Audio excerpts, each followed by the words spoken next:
Hey, hey, hey, happy Friday, everyone. What's up? What's up? What's up? How's everybody doing tonight? Let us know in the comments today. I already see we got some people in the house. Shout out Exotic Pet Planet UK. Nice to see you guys here. Rose Gold's in the house. I think that's the first time I'm seeing this one. Yeah. Pink Python, welcome, welcome, welcome. And yeah, that's it for now. Guys, what is going on? It's Friday, and we're ready for another episode of Pappy's Premium Pod.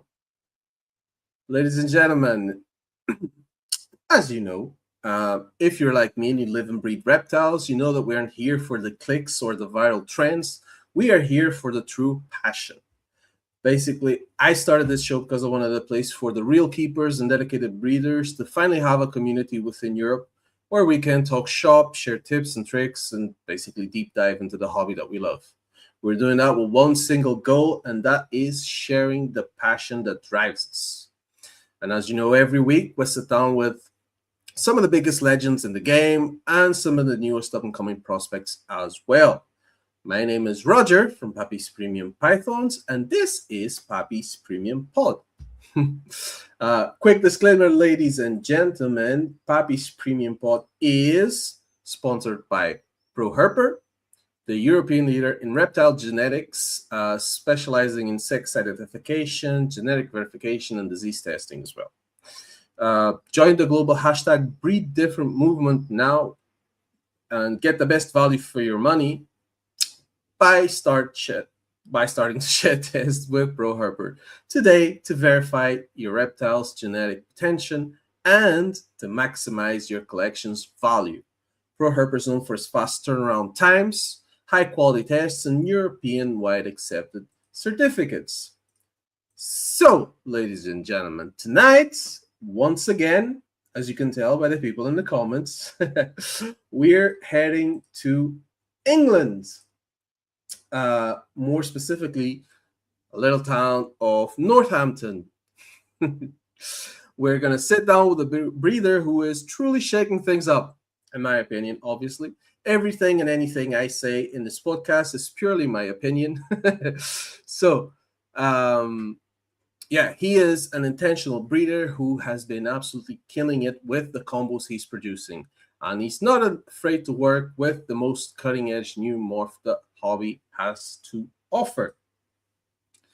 As the visionary behind God of Pythons, he is pushing the envelope and proving what it means to be taking the lead in today's market.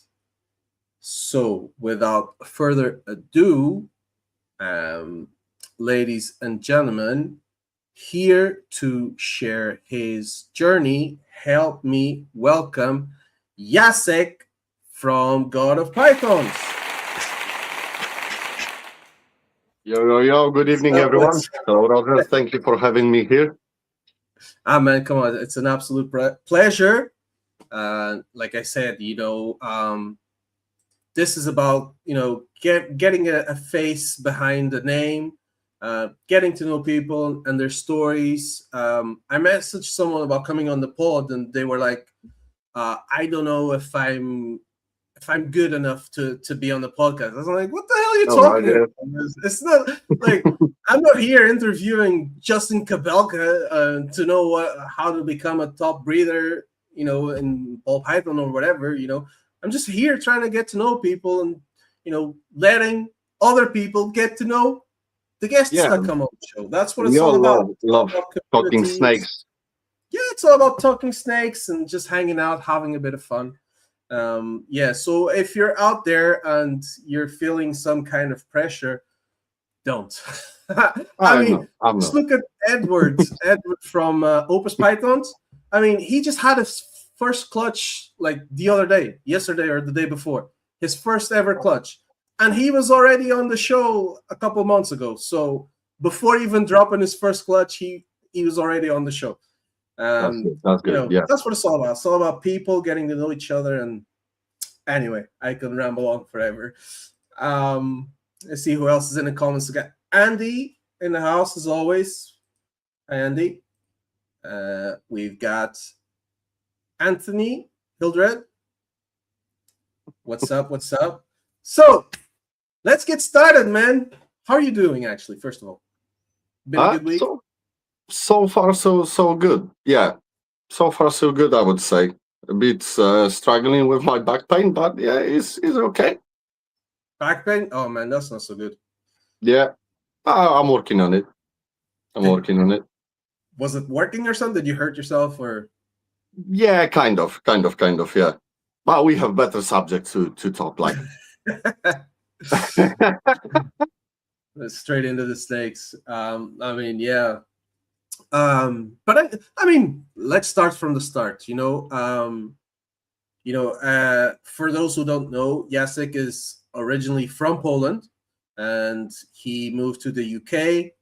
And did you start? Did you get into snakes after moving to the UK? Were you already in the snakes from when you were a kid in Poland? Like, talk to us a little bit about that. So obviously, I've never had the snake before. I was trying to get some while I was a kid, but obviously my parents never let me to have some. Then it was quite hard to convince my missus that we should have a snake, yeah.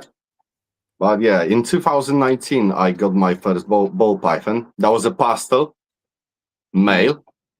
So I wasn't planning to become a breeder by that time, but I was quickly amazed by how many different morphs are there, and how different appearance they have.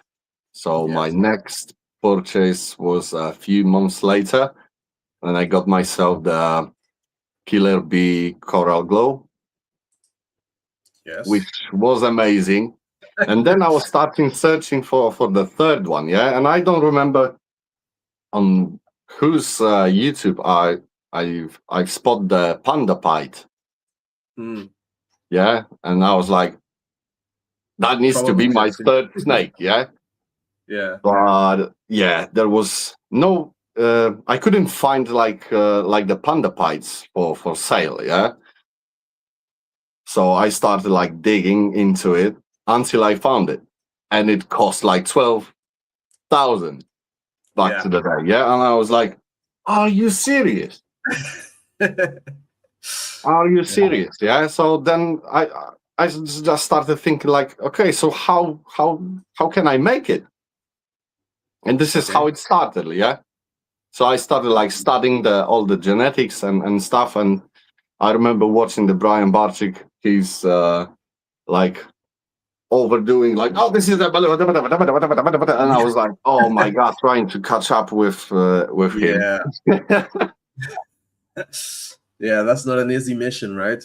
When Yeah, you're new coming but in, yeah. but at some point it just clicked, and It clicks. before I realized, I end up with the collection, some plants, and yeah. Yeah. I mean, that's awesome. So at what point, so actually, was it when you saw the price of the panda pie, was it at that point you decided I'm going to become a breeder?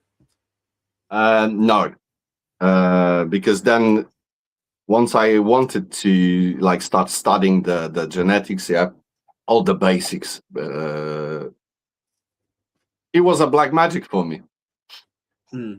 Yeah, like identifying snakes and how the gene works. What is the difference between the recessive and the other stuff? It was like I couldn't wrap my head around it. So I was like, okay, I don't want to become a breeder, but still, I need to find a way how to make the panda pite. But as I said, as I was learning, it just clicked. Then I started like understanding even more than I thought, and then I just started like planning ahead some breeding stuff. Then in 2020, I create this logo, this name, way before I produced my first clutch. Yeah, no, that's good. I mean, I had one pet snake. and Hmm. then I bought a second one. And actually, when I decided to buy the second one, I was already thinking of breeding. All right. So at that time, I had like an Instagram page for my snake. It was a Lucy, Hmm. black-eyed leucistic, and it was like Lucy the ball python or something. And I would post just like feeding videos and stuff like that, you know. And at that stage, when I decided to buy the second one, I was like, I need a logo. I need a name. So I needed to change my whole Instagram around and all that stuff. Hmm. When I bought the second, by the time I bought the second snake was a male. It's like a banana Mojave head G Hmm. stripe. Um, I built a rack. I was like, I'm gonna buy these heat mats and yeah, just buy like 5 or 6 heat mats, and I'm just gonna build a rack. And I All built a right. rack, Yeah. a wooden rack by myself. It's a I still have it. It's a mess, but you know it worked for me at the time. But it was just like it was very quick from having one snake to okay, now I'm gonna become a breeder. It was so quick. Yeah. It is. It is. It is very addictive, especially once you discovered how many variations are there, and that Yeah, you can create some living arts, and at some point you can start predicting like the reaction between them genes once yeah. and Once you start learning what they do, yeah. it is For like, me, it was World of Ball Pythons. Yeah, back when the calculator still worked. yeah, That's yeah, yeah, when yeah, yeah, because I had like an all white snake, and my thing was I'm just gonna make all white snakes because these things are amazing. Why would you not want one? And exactly. you know what I mean? And then I was like, okay, so I found World of Ball Pythons and all the morphs, and then I just went crazy. And then I found the calculator, and I was like, okay, I have this one. If I buy this one and pair it, I can make all of these different snakes. I was like, what the hell? And then if I change this snake for this snake instead, I can make what? That was good old days, man. Good old. I was like a Yeah, kid at Christmas. I spent yes. so much time online. I mean, I'm surprised my wife didn't divorce me. Oh, me either. I was like a maniac, like all the time snakes, Yeah. all the time studying snakes, like watching the YouTube from the Kinova, mutation creation, royal constrictors design, urban constrictors, balls to you, all of them, all of them. Yeah. I was a No, maniac. that's awesome. And then I just become obsessed about like the purely genetics. Yeah.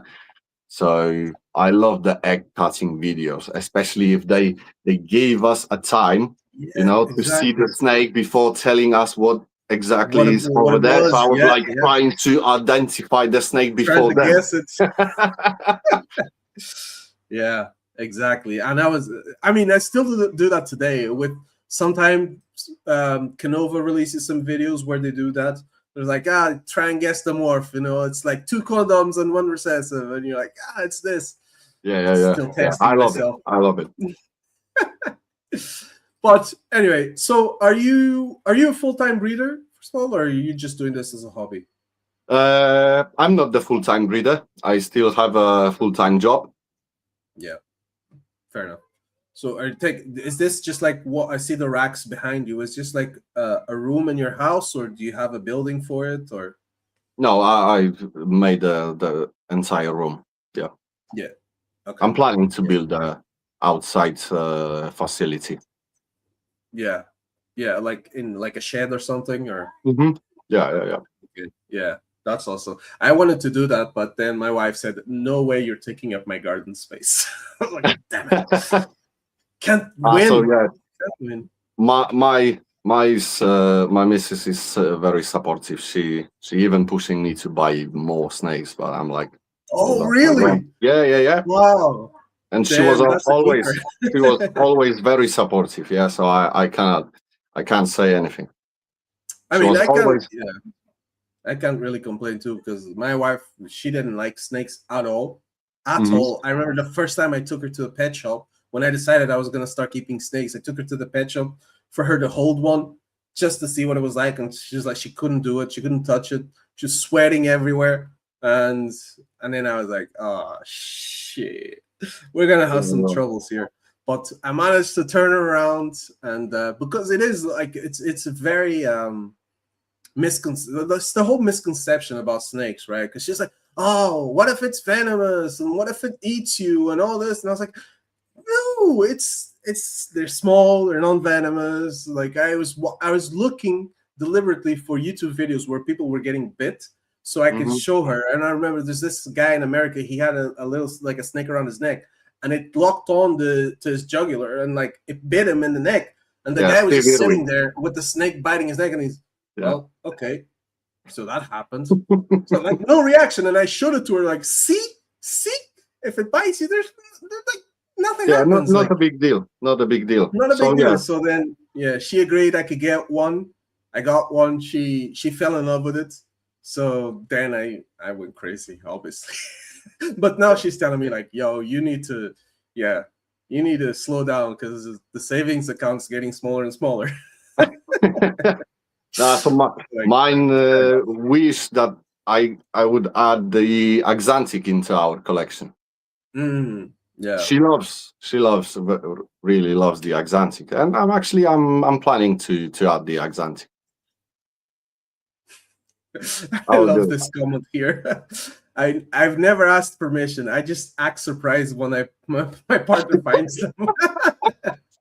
No, so my way was actually to educate her, obviously, like because these animals are understood, So I just started like educate her about them, and she fell in love with them. Yeah, exactly. So she's always there. We egg cutting. We're doing egg cuttings together. We are excited together.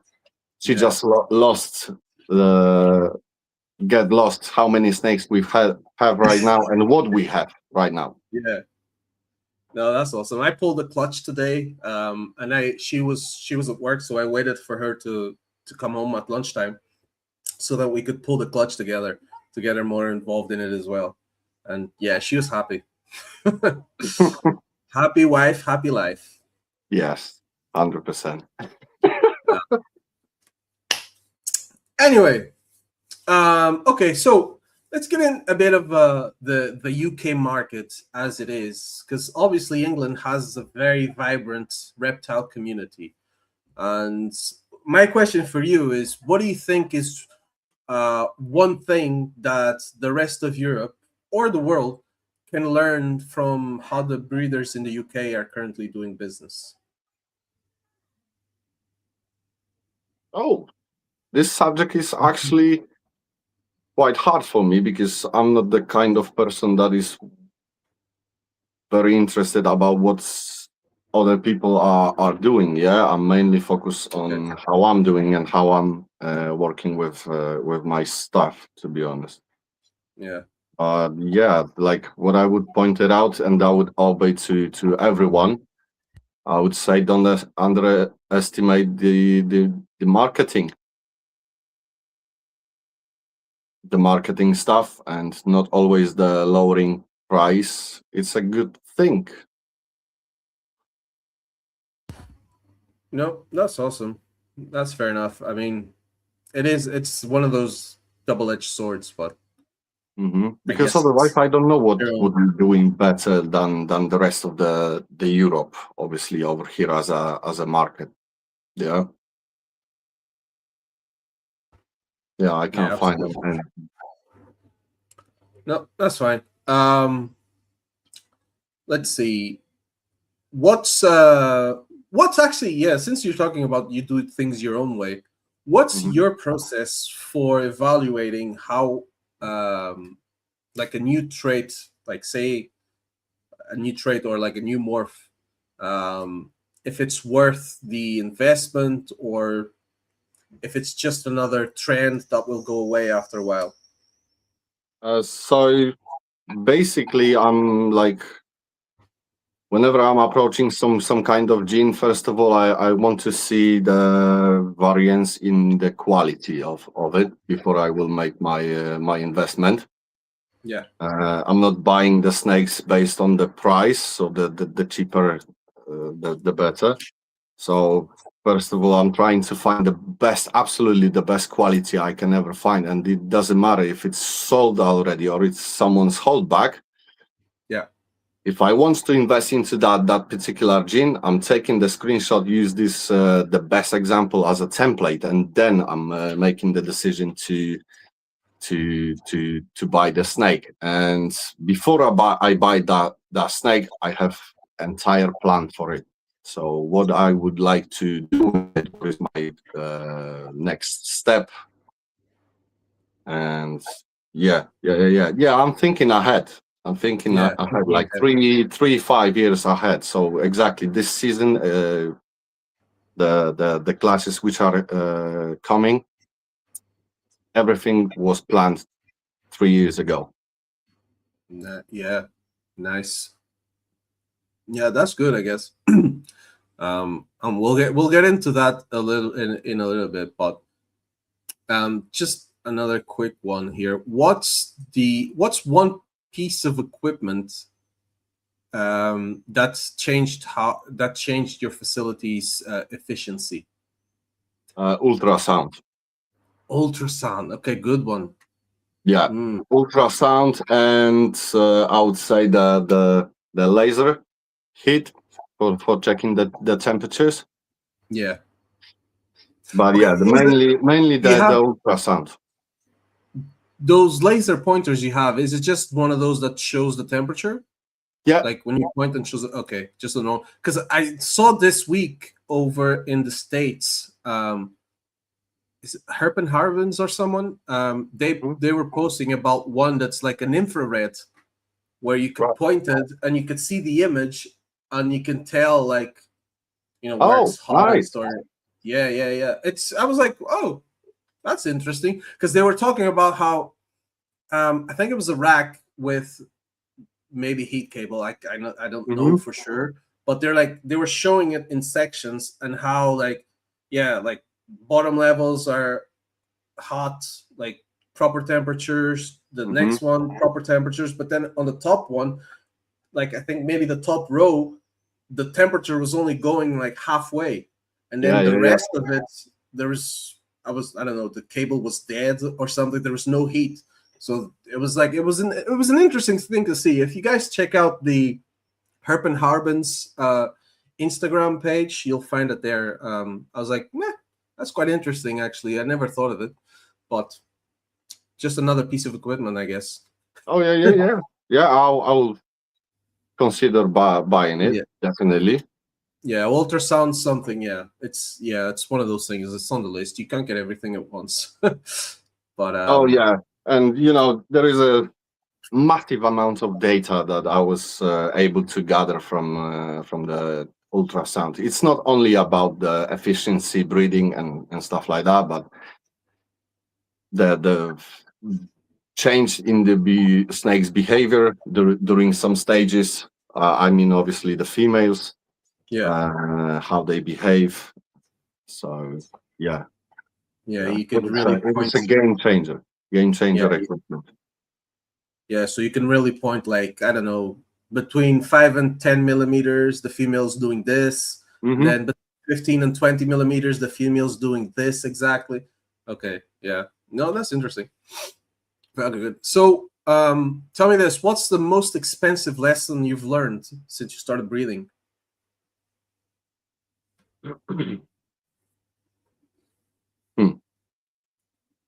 It was almost the most expensive lesson. What is it? Sorry. It was.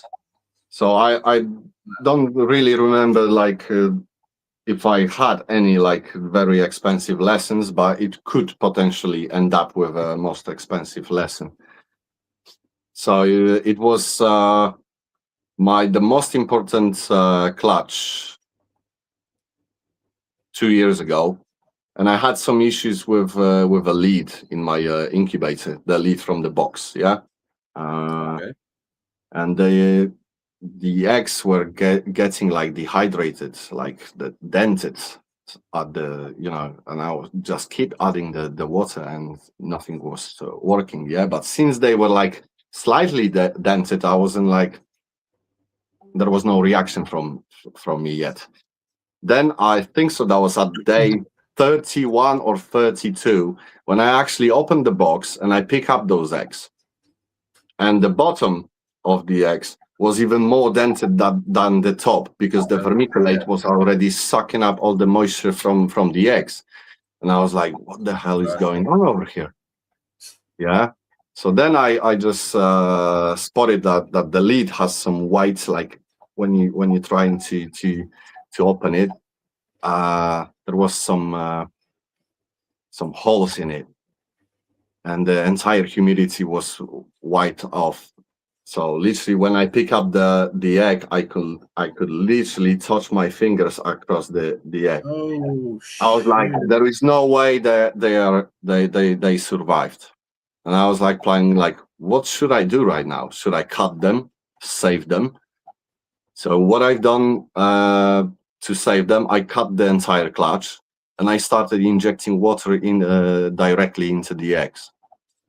Okay. Every day, few drops. And do you know what the clutch was? The GHI Dark Suns. The world's first. All of them survived. Yeah, all of them survived. That's mental. That was crazy. What day was this when you cut the eggs open? 32. Holy shit. And then you just kept adding water into the egg? Yeah, like literally injecting the few drops of water into the eggs to obviously I changed the lid, I've raised the humidity and stuff like that, but yeah, the condition of the eggs required this proper reaction. So yeah, I started like I wanted to do anything to save them, and I literally did it. So that was almost the most expensive experience. And did you just do it out of like pure instinct, or did you read about it somewhere? I just find it very interesting. It was a advice from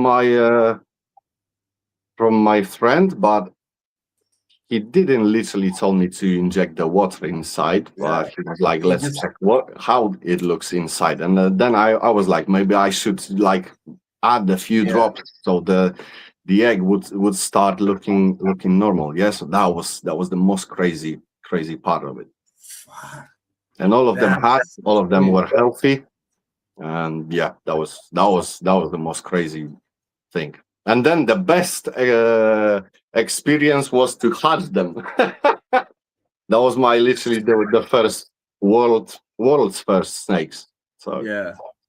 So that's actually the next thing I had here to talk about. So we've got dark matter, dark nova, dark sun.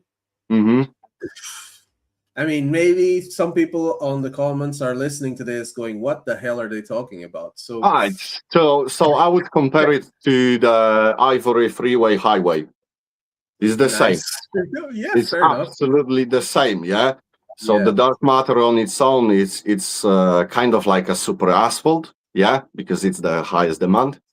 Then the ivory would be the albino, and the super gravel will be the candy. Yeah, and all of them are allelic with each other. Yeah. So the double head dark matter albino, we calling the dark sun. The double head, the dark matter candy, we calling dark nova. So yeah, okay, fair enough. So it's quite simple. If you guys are listening and you don't know what's going on, go check out RGI's YouTube channel. A few months ago, this is the first time I heard about this for real. I had seen some posts and stuff, but I never really paid too much attention to it. But RGI, they did a video with I forgot his name. Is it Scott? Scott, yeah. Scott from New Jeans or what's? Yeah, from the New Jean Balls. Yeah, New Jean Balls. That's it. I didn't want to get the name wrong there. So Scott from New Jean Balls, he was on the RGI, one of the videos a few months ago when I watched it, and I was like, okay, this is pretty interesting. So basically, they found dark matter, which is a gene that's uh, allelic with albinos and candies and stuff. Yeah, And and it's actually yeah, turning the colors once again. It's like yeah, turning albino into the kind of like a burgundy orange desert ghost type. yeah, I have exactly. one at the front of me, so I might be able to show you. But yeah, it is crazy. Like the camera doesn't pick up properly. No, But yeah, yeah, we can this is like tell. a dark violet. And obviously this boy is like 2 years old, keeping the perfect What is this? perfect.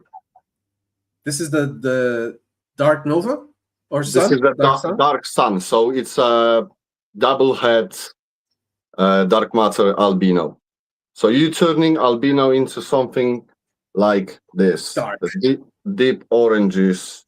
Yeah, that's insane. That's insane. So, I mean, here's a comment from Pink Python. God of GHI Dark Sun is the most stunning snake I've ever seen. Thank you very Yeah. much. Yeah, I was shocked by it. Yeah. So it was funny enough because I got into this project, and then I was like, what should I do with it? Yeah. Because at that day, I got myself the most intense babies from the new gene balls. Yeah. Okay. Uh, Oh, you and got everything from Scott directly, right? yes, yeah, they invite me. Like we literally met each other at the art. I forgot the name of SWC show. Oh, in 2022. I've met them. They were showing me the dark suns and dark novas, and actually, it doesn't look like anything crazy. Yeah, they were like looking pretty normal. Yeah, like a little bit of a different shade and stuff like that. But I like the idea behind it. Yeah, like turning the albino and back to kind of normal. Yeah, like there is some gene which you can mix with your albino stuff, and the unpredictable things might happen. Yeah.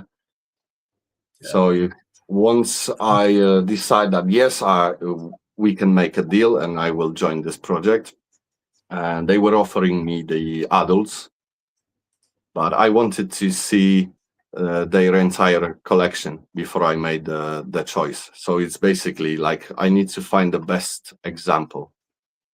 Yeah. Yeah. So while I was starting, like going through all of their rankings, I found two outstanding examples, like the female Dark Nova, which is a double head dark matter candy, and the male Dark Sun. And I was like, wow. So they can be more intense. Yeah. So I snapped them. Obviously, we had a bit of argument because they were like, no, these are our holdbacks. Yeah. And I'm like, either I'm going to get them or we don't have any deal, mate. Yeah. Yeah, yeah, yeah. But yeah, they fortunately, they let me to have them. So I started like rising them, and basically I wanted to see some first simple reactions. Yeah. And I spot one female. That was the albino GHI female from Germany, from the guy called Felix. So I brought her over here in December, and literally in May she laid me those eggs, and what I've Yeah. seen inside So just blew this my is one mind. of them here on the screen. So this is the GHI Dark Sun. Yeah. So so this is basically a GHI Double head dark matter double head albino. dark matter albino, and this Yeah. is what the allelic reaction between the albino and the dark matter gives you this. Crazy, isn't it? Yeah, that's insane. So Very, very interesting. RGI was trying to like explain how does that might work. So it is like the albino is taking some part of the black pigment. Actually, is wiping out entire black pigment. Yeah. Yeah, The candy is leaving some black pigment. Hence, there is some transformation, and the snakes are developing some purple colors. But then it's a dark matter. It's taking like a just a little bit of a melanin from the snake, and when mixed with albino, the proportions are actually like somewhere in the middle, you know. yeah, Hence, the snakes doesn't have red eyes, and yeah. That's the thing. It's yeah, so this is a dark nova on the picture. The yeah. This is double the head darkness. candy and dark matter. It's like sandy color desert ghost with a very Yeah, nice color on I the mean, dorsal. it gives off shades of like monarch. That's why I think it's crazy. Yeah, that's what we were thinking at the beginning, that the first comparison was the monarch, yeah. But then I had the opportunity to go to the person who had the monarch and compare the monarch to the dark sun, obviously. Yeah, And the contrast, the difference between the contrast, like I don't want to bash the monarch project, but the monarch looked like a faded carrot next to the dark sun. So yeah, we've been like there were like 15, 20 people in that room when we made the comparison, and everyone was like, oh my amazing. god, like Yeah. So it was crazy. that's one of the things that Scott mentioned on the video with RGI is that the colors. I mean, everyone says this about ball pythons, but he was saying like the colors don't really translate when you try to take pictures and stuff. It's really one of those things that doesn't look all that special until you see it in real life. You know, when Yeah, you see it in yeah, person, that's that's when it true. blows your That's mind. true. That's what. Do you have any? I'm trying to see if I can find any dark matter. I don't have. I missed not really missed the odds, but my female Okay. slag out when I was trying to isolate Yeah, the gene. I was planning to make a YouTube video showing off the difference between the dark matter, dark sun, and dark nova. yeah, Yeah, fair and enough. finally explain it like in the easiest way Hmm. and show the differences.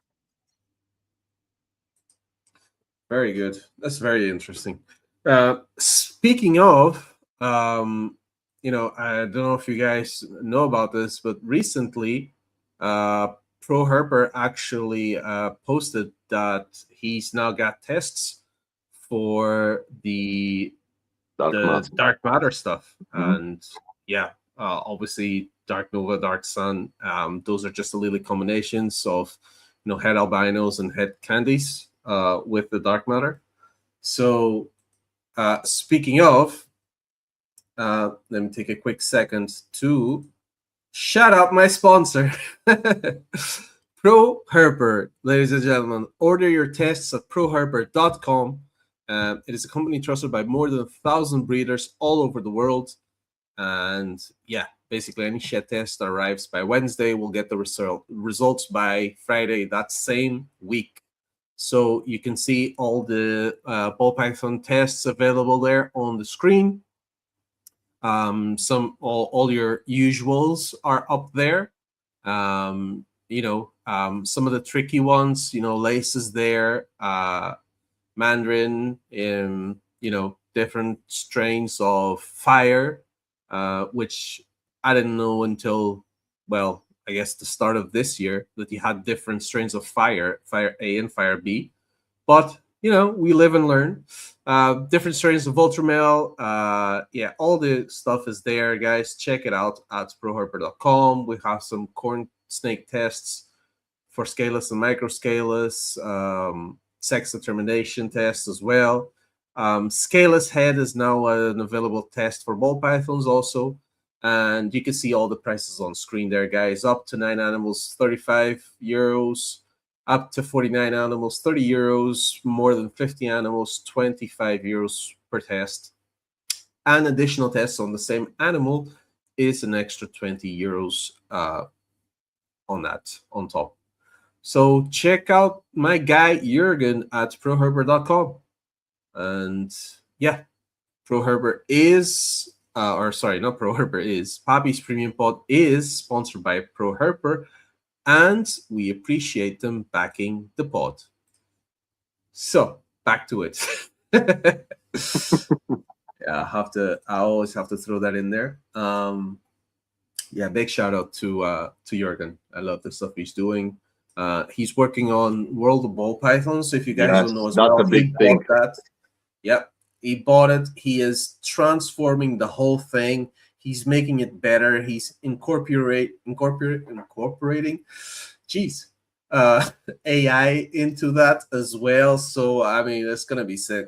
I had a little preview a while ago, and I was like, wow, that's It nice. is. So It is guys, yeah. crazy when this tool will start working normally. I'm expecting a big boom because I would like to bring back the pride of making the world's first animals. Yeah, like Mhm. it used to be back to the days.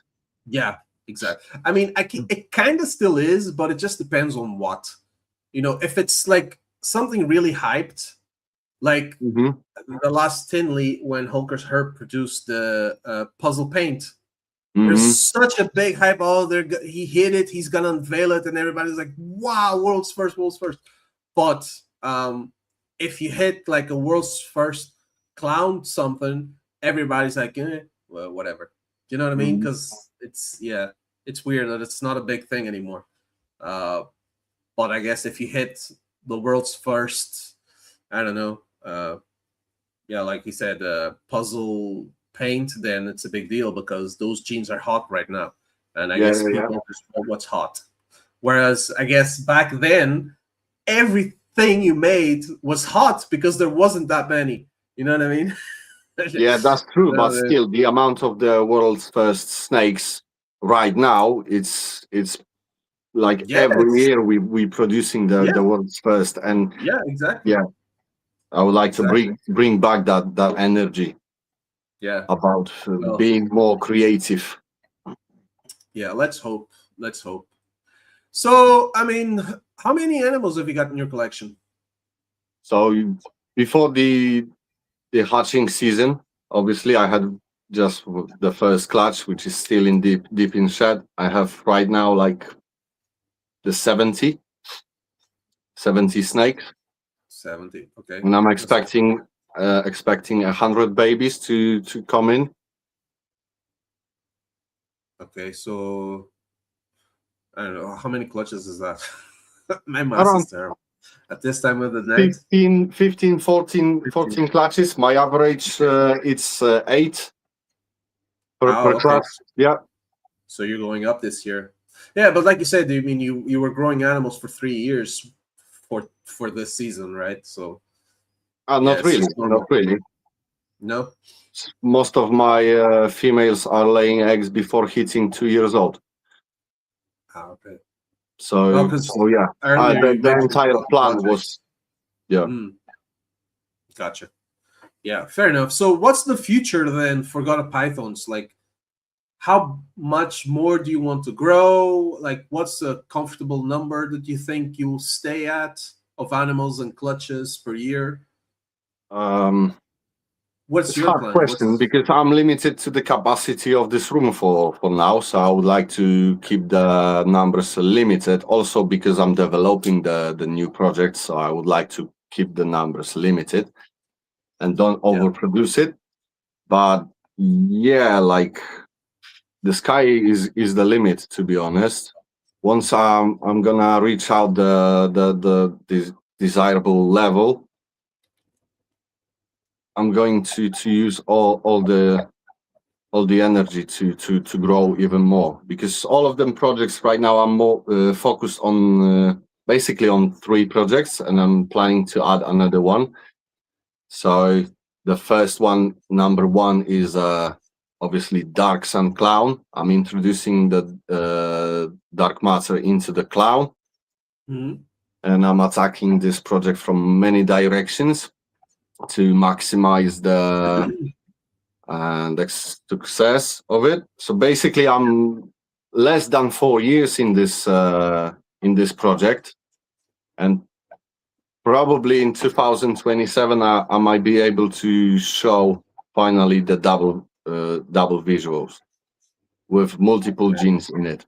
So yeah, I'm That's awesome. planning ahead. So the next one is also I'm planning to add the hypo into it, because I think the hypo would be a key for the dark sun, dark matter stuff. I heard Scoop is doing that as well. Yeah. And what else is the tri-stripe project? Oh, okay. Yeah.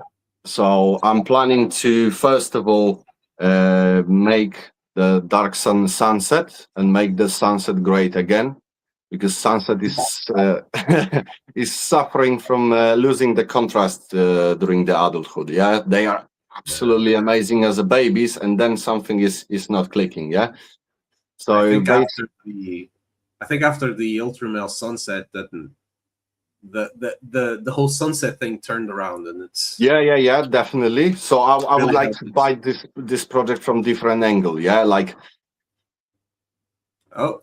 that's the camera went. Yeah, I'm still here. Can you hear me? Yeah. I think it's too hot. So first of all, I want to make the dark sun sunset and the dark sun tri-stripe, and then combine everything. So my main goal is to create the dark sun sunset tri-stripe hypo. Dark sun sunset. Tri-stripe hypo. We're losing Roger. We have some technical issues. Yeah, hold on. I'm just plugging in a different camera. All right, yeah. There we go. Am I back? I'm back. Just different camera, but sure. Well, this has happened before, but it doesn't happen all the time. So I mean, we just go on. Yeah. So yeah, sunset, tri-stripe, hypo, dark matter, dark. Yeah. Yeah. Basically. So are you looking at this dark matter project? Are you looking to keep it as dark sun only, or are you trying to work the dark matter stuff?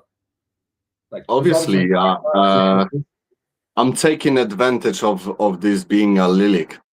Okay. Yeah. To climb the project, because obviously, like any other recessive, you would have to create your own double heads. Yeah, but since everything was planned 3 years ago, there was no way that we had a shed test for it. So I had to take an advantage of this being a Lilac with an albino, and we have the shed test for the albinos. So by eliminating, I could isolate the gene very easily.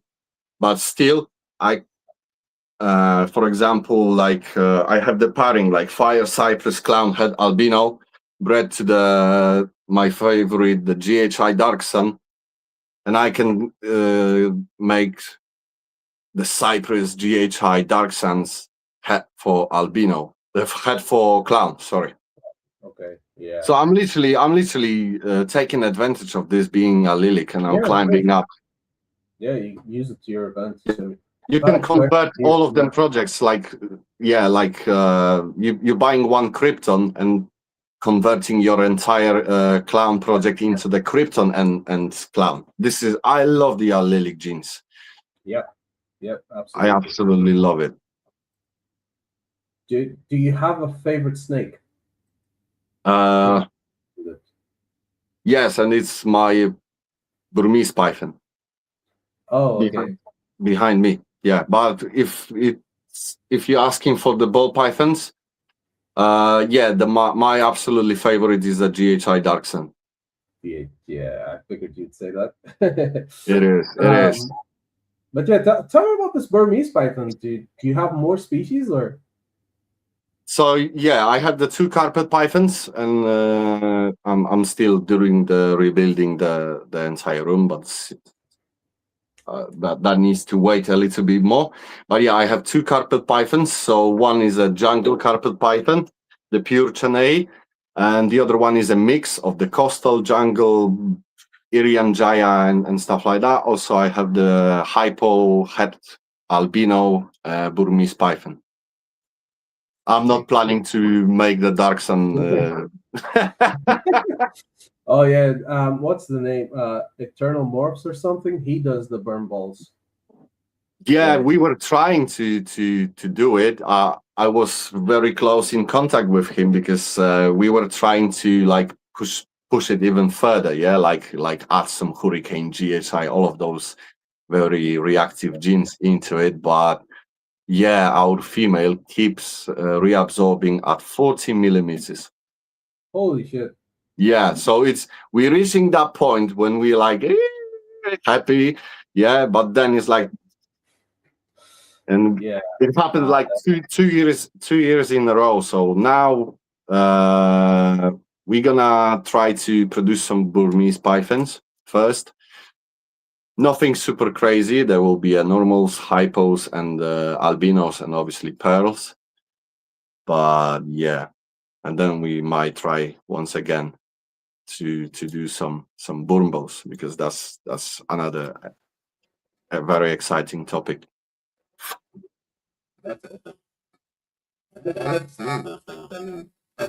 Oh, I can't hear you.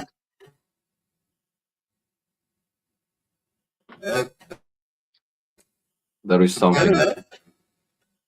Still don't understand you. You have the very robotic sound.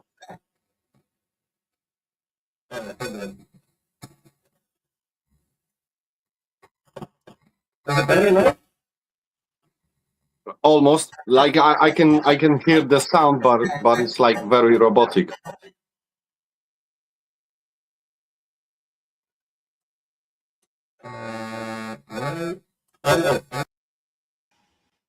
Is that Yeah, better? yeah. Yeah, it disconnected my microphone, and then when it connected again, it connected to a different one. Oh right, yeah. Well, it still doesn't make sense why it would sound like a robot. Yeah. But anyway, yeah, and I was saying, I was looking at some of that Eternal Morph stuff, the burn balls, and they look sick. And this year I found what is it, Carpondrus, which is Mm-hmm. like carpet pythons and green tree pythons. Those things are unbelievable. But anyway, that's a topic for another day. So, damn, we've gone off trail. All right, so we landed at the future for your business, I think, and yeah, we'll just take it one day at a time, I guess, and we'll see. Um, which gene surprised you most in your last season? Not really a gene, but reaction between some genes. Like I was about to giving up the leopard in clowns, because obviously I'm not a big fan of reduced pattern, and I was making a pairing like a GHI Hurricane clown to the lesser Batman, and I was aiming for the Hurricane Spot Nose kind of clown, but I missed the Spot Nose completely. And then I produced this guy, and this guy literally. Ooh, we're gonna see animals. I'm glad that I still have it.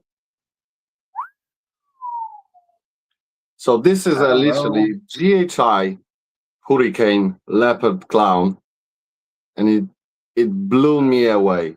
Like the color of it, the black belly. Look at that belly. Wow. That is sick. all the flamings, bulky pattern, like so yeah, GHI Hurricane Leopard Clown.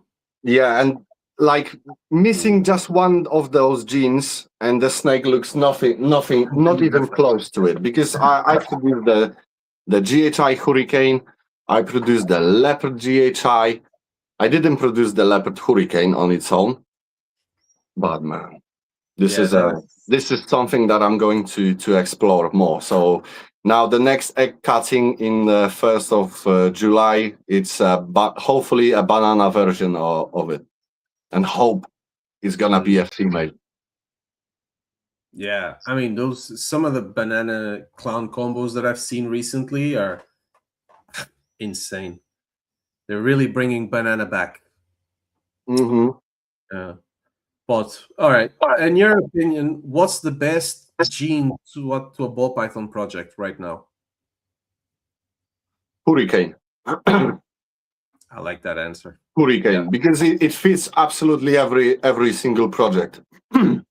It makes amazing stuff with a clown. It makes amazing stuff with a pites, puzzle, all the stuff. And there is still so much to discover. Yeah, like I'm planning to add it into the tri-stripe, because tri-stripe is one of them projects where people were like trying to just to change the color of it.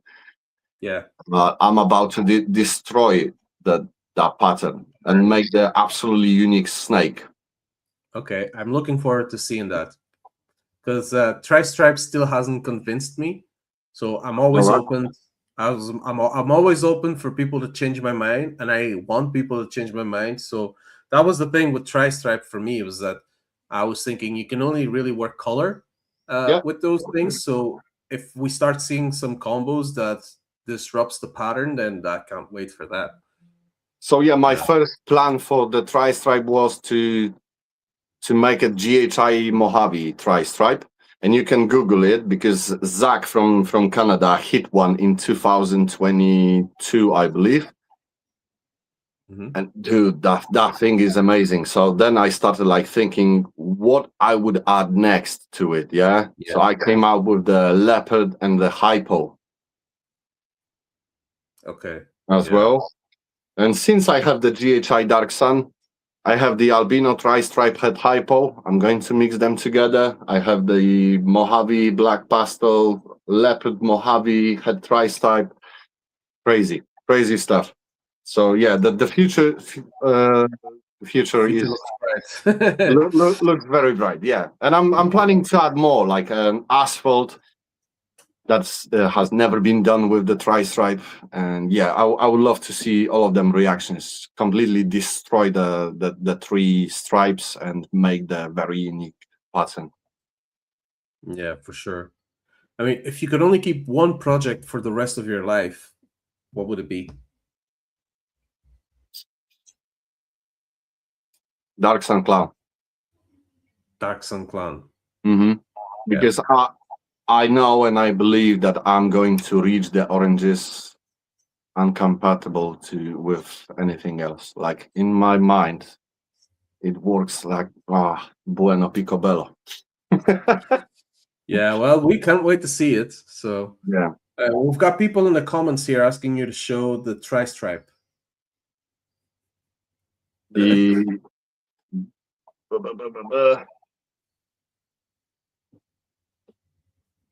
We didn't. We're not usually a snake show. yeah, I know. So this is an albino tri-stripe.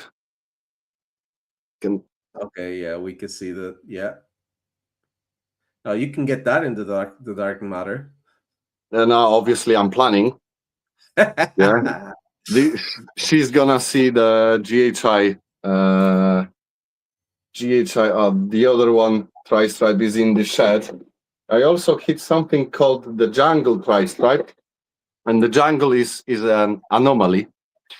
It's kind of like a paradox, so it can be reproduced again, but it has some appearance difference into the appearance. So all them patches on. Yeah, That should be straight. And there is yeah. Yeah. So it's not a tri-stripe. It is. It is. It Funny. is just a No, I tri-stripe. mean I know it is, but like, huh, But yeah, there you yeah. go. I want to destroy those stripes and think outside the box, and Yeah, exactly. Exactly. Um, Tell me this: is there a morph that you once loved that you no longer work with? fight. Pied? Okay. Yeah, You yeah. give up on I give up very quickly because I end up producing the panda pies. Ah, okay. Yeah, I And get it. that Yeah. was like a harsh lesson for me. That yeah, I would do it. And yeah, that was a harsh lesson. So I gave up on that. I was planning also to add some pied into the tri-stripe, but I think I've seen the misidentified snake on the morph market, which was literally just a pied, and but my disappointment was real. Yeah, so I was like, nah. Okay, fair enough. All right. Um, well, I was gonna say, what was your best snake room moment? Because I think we already heard your horror story Yeah, with the egg. like the best moments is like when it's starting to paying off, like the entire plan which you've made like 3 years back is Mm, starting to become a real thing right now. Yeah, yeah, and you cutting those eggs, like every single egg cutting is a pretty excited thing. But yeah, like hitting those odds and you know hitting the odds. Yeah, and discovering something that nobody was even you thinking don't about. know what you're gonna see exactly. Yeah, Like when yeah, you yeah. hit a world first, you're like you're cutting the egg. You're like, what's it gonna be like? Because I think it could be something like this or something like that. But then to actually cut it and see it, it's like, wow, yeah, I was yeah, yeah, right or I was wrong, but it's so much better. yeah, yeah, yeah. Most of the time, I was wrong, and it looks much better so Mm, far, so far. yeah, that's So awesome. Do you think is there like I don't want to say old, but is there like a classic morph that you think is currently undervalued? I guess it's hard to describe a classic morph, hmm but I know what you mean. I know what you mean. There are many of them, to be honest. but That I guess people you can say all of them. don't even know they exist. Like for example, sulfur. Sulfur, yeah, yeah, It's a kind of fire. Yeah, fire, yeah. it's from the fire complex. It's one of them genes. But if I would like to point it out one gene, uh, if you would ask me that question like 2 years ago or 1 year ago, I would say hypo. But Mm, as I was predicting, it will have another boom, and it it's made a happening. comeback. Yeah, It is coming back. nowadays it's hypo everything. Yeah, So exactly. So right now, I would say hmm, hard. I think so. Tri-stripe maybe. But tri-stripe, I, okay. I understand it's a polarizing kind of gene. It's like same like a G stripe.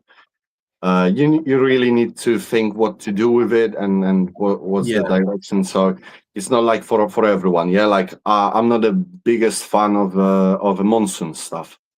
Mm, Yeah, I love watching people producing yeah.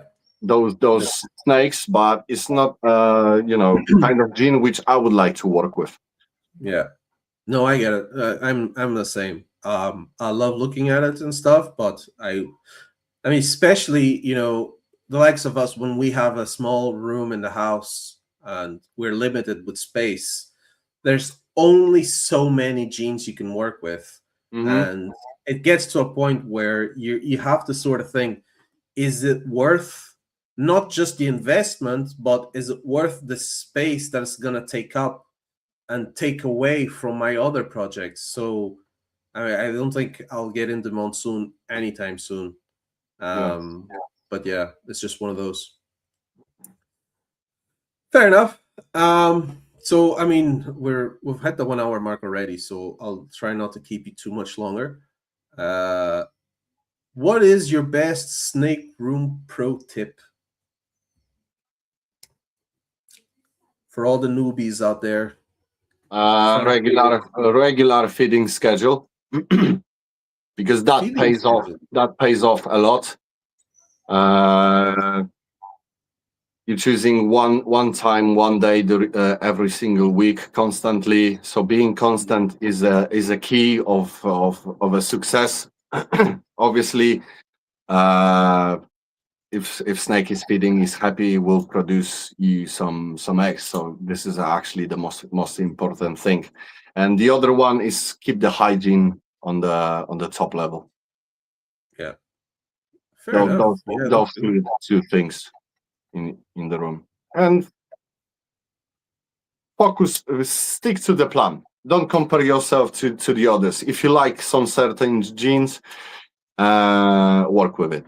Don't even Yeah, look at what's hype right now, because before you will get into it, the hype will change. that's you know what? That's actually funny. So even like for me, because I remember um having a list of, I think it was like 5 snakes that I wanted to produce. Hmm. I wrote down the genes, what I wanted. I was like, I would love to see this in Hypoclown, for example, or this in Ultramel Clown or something. And I wrote it all down. And like a year later, going to check that list, and I was like, why would I write that? No, no, no. It has to be this, this, and that. So you're constantly changing because again, like your mind changes, you see new things and Yeah, different yeah, things. So yeah, yeah. that specific note, like sticking to the plan, is hard. It's hard. It is hard. It is hard, but It is yeah, very hard. it pays off. It pays off. You Yeah. know, because I I'm lucky enough that I become a mentor for a few of the newcomers. Yeah, and the thing that I'm always telling them, it's like, don't compare yourself to the market, because that creates the pressure. Mm, You don't yeah. want to feel pressure Yeah. when feeding the animals, because that would kill the entire fun of it. Don't think that you are behind and stuff like that. Yeah. And That's true. And if you I even if you're smart enough, find your way to force the market to have a race with you. yeah. I mean, I know especially with um what the hell? Watching obviously, all the YouTube videos and stuff. I remember when I was I think my first clutch was in the incubator, and I was watching obviously Justin's videos, Canova's videos, and I was like, "Ah, man, I'm never gonna get to that level. Like, what's the point?" And that was it was like right before I had my first clutch, and it was hitting me like I'm just wasting time here. What's the point? And but I think that's a phase that it sort of goes away once you're like you're saying, just focus on what you're doing, what you like. Yeah, Just day by day, you'll get somewhere that makes you happy. And that's the main thing. yeah. Because I know there's a lot of people out there that they don't want to breed full time. End of. Like you could tell them, like, oh man, why don't you work full time? Why don't you expand and do more and just do I it would full love time? And to. you're I like, would love to. no. But that's what I'm saying. A lot of people don't. A lot of people, nope. I'm happy doing this as a hobby. I'll hatch my, 15 clutches a year, whatever, and that's enough. Yeah, I would love to. I'm just focused right now on the quality of the animals, investing into the quality, because quality speaks by itself. Yeah. And once I will reach the level which I'm trying to get into, I will then I will increase the numbers. That's Yeah. simple. Everything was planned, and Yeah. the everything is going a little bit better than I was planning, to be honest. So I That's don't have, even yeah, better. I don't have any bad experience about the UK market. Like for me, the UK market is in a good condition. Maybe, perhaps I don't have the comparison how it was before, because Mm, this is my fifth season right now. And yeah, the experience which I have, I'm meeting amazing people, amazing breeders. Most of them are thinking outside the box. They have the creativity which is needed over here, because obviously the market is suffering from the oversaturated projects. And yeah, I'm lucky enough to meet the people which are inspiration for me. And yeah, yeah, and they thinking outside the box. So that's awesome. That's awesome. Well, I mean, I think that's a great place to call it an episode there. And the last thing I need from you is a nomination. As per usual, the going theme on this podcast is that our guest gets to nominate the next breeder to come on the show. okay, So so I have two nominations, just in case the first one will say nah, sorry, but I hope I'll so he take that. doesn't. So it's first one is Serpents Collective, Shimon. Serpents Collective. Yeah, the Serpents Collective on Instagram. I don't think I know this one, but I will check it out. Yeah, And another one is Reptile Heel, Tomek. Reptile Hill. Yeah, He's in the comments here. yeah. Where is We he? we Reptile working Hill. together in some certain. Yeah, Uh, yeah. I think he we just working saw with some certain it. projects. Thank you very much. Oh, he had a nice one back here. He's not a fan of pied. He's not a fan of pied. Yeah, yeah. Don't get me wrong. Pies are awesome. Yeah, they are awesome on their own. You don't, for most of the people, when you're adding the genes which increase the value of the pies, but doesn't really change the way how it looks. Like it doesn't Yeah. change a lot. Yeah, like I know there are some genes which are like the hurricane lace right now, which could potentially make a big impact into the pie project. But for now, There's a whole thing now with the. I mean, there's a whole thing. I know people follow certain other people in podcasts, but there's a whole thing with Scrambler right now, and Mhm. I was watching Jared's podcast where he was showcasing the Scrambler gene with a bunch of breeders, like all the Canadian guys, Marcus Jane, like Billy, Mhm. Austin, no, not Austin, Antoine from DPR, like they were all showing their Scrambler stuff, and the Scrambler pieds have almost no white, and All they're right. like, it's a Scrambler pied, but it has basically no white, or just a white belly and what you would think is a ringer or something. Like they're very, very high pattern pieds. So if anyone likes to work pieds with low white, it could be something Yeah, interesting. definitely. Definitely. I wasn't really interested about the scrambler, because it is a kind of confusing. Because all of them scrambles which I've seen were mixed together with so many genes that I couldn't even see the influence of that gene. Yeah. Yeah. So I was like, okay, next. For me, it was more like because it's pretty much almost always tied to OD, and Mm-hmm. how people started talking. It was just like another line of Mm-hmm. OD. There's no denying like the quality of those animals is unbelievable. Yeah, yeah, Uh, yeah. That's true. Something That's that's true. absolutely gorgeous, but it's still a thing. I mean, if you guys check out Gem Exotics on YouTube, he has a podcast where he invites breeders to showcase animals. And on the Scrambler episode, some guy trying to maybe Locked and Loaded, Frank from Locked and Loaded, he showed what is probably a single gene scrambler. Oh, And nice. Because I've yeah, never seen the single gene scramble. yeah, exactly. So he has managed to break it down, and like Mm-hmm. even Marcus Jane, he showed an MJ Exantic scrambler and a normal MJ Exantic, just because Yeah, he's yeah, got his yeah. own Yeah. Exantic. So an Exantic and Exantic scrambler, you can see the difference. Like it's very, very clear. So Mm-hmm. but obviously the whole thing was them saying there's no calico in this, there's no black pastel, and there's no Mm-hmm. orange dream. So just scrambler. And it's interesting. Like obviously I like to keep up with what's going on.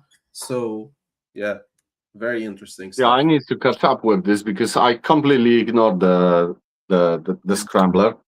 Like I, I'm not. I don't have any plans to add the OD into none of my projects over here, and okay, basically yeah. all of that reducing pattern. Yeah. So yeah. But I need to catch up because some of them stuff that been produced with the scrambler in it were Unreal. amazing. But yes, when we developing the project, we should be able to show the difference from the basics. What it would really help is for a shed test to be Yeah. actually developed to prove, it is its own gene. But obviously, if you hear from the people who work those projects, like Marcus Jane, because I think he's the guy that kind of discovered it. Mm-hmm. Um, when you hear him talk, it's like for him, Scrambler not being a gene is not even an option. Do you know what I mean? Like, Yeah. 'cause for them, it's obviously for them it's obvious because they're hatching all these animals. So um, even Austin, when he was on Trap Talk, he was showing like Scrambler OD Pied, for example, Mm-hmm. against an OD Pied, and like the difference is there. Like anybody can see it. But Mm-hmm. obviously, those guys working on it, they will be the best ones to listen to. And yeah, Oh, 100%. 100%. but 100%. I agree. listen, man, that's a wrap. I've kept you long enough. I really appreciate you being here tonight, taking the time to chat. I really appreciate all the guys in the comments. Had a lot of people tune in and out today, a lot of comments, and yeah, man, it's fun. I love it. Yeah, thank you very much for the invite. I really appreciate it. Thanks so much, Big Python. Thank you, Ping. um, Yeah, exactly, Pat. I mean, these guys were commenting before we even went live, so they've stuck around. Yeah, these are your diehard fans. Yeah, that's good. That's I my love crew. I love when the UK people show out. I mean, I love it. I miss the UK, man. Anyway, yeah, I mean, thank you so much again for coming on. I really appreciate the time. You guys in the comments, it was a great episode.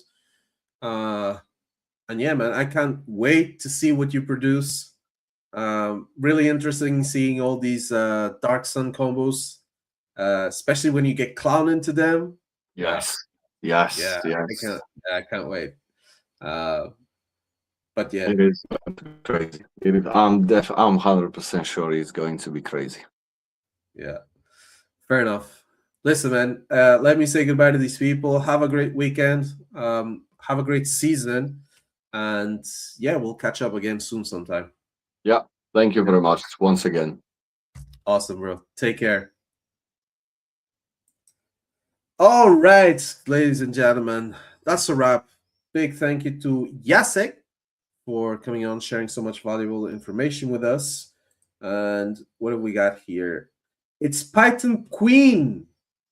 Okay, Python. Oh, I think I follow you on Instagram actually. It's because the YouTube name is different. Python Queen, awesome. Guys, if you've enjoyed this episode, please do me a favor.